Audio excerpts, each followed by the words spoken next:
আলাইকুম ওয়া রাহমাতুল্লাহি ওয়া বারাকাতুহু।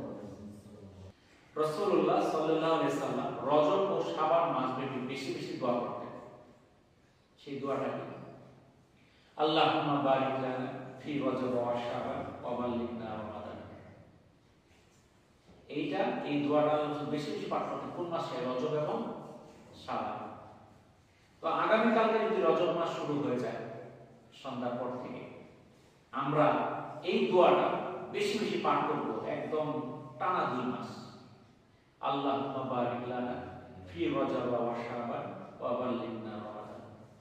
অর্থ, হে আল্লাহ, রজব মাস ও শাবান মাস আমাদের জন্য বরকতময় করুন, রমজান মাস আমাদের জন্য নসিব করুন।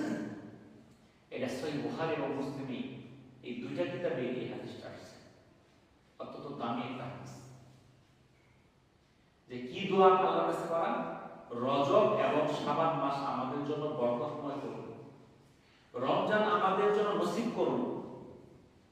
আমাদের বর্তমান প্রেক্ষাপটে এই দোয়া এখন দিন রাত 24 ঘন্টায় মনে হয় করা দরকার। দেশের মধ্যে একটা অস্থিতিশীল অবস্থা চলছে। তো রজব মাস শুরু হয়েছে, আগামীকালকে শুরু হবে ইনশাআল্লাহ।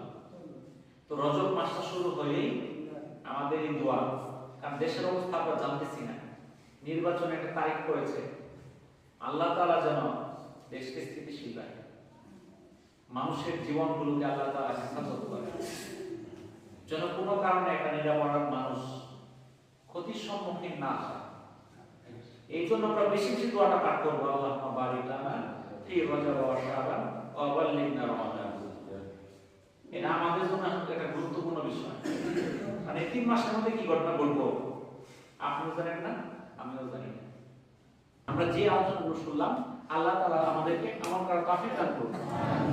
ওয়া আখিরু দাওয়ানা আলহামদুলিল্লাহি রাব্বিল আলামিন। আসসালামু আলাইকুম ওয়া রাহমাতুল্লাহি ওয়া বারাকাতুহু।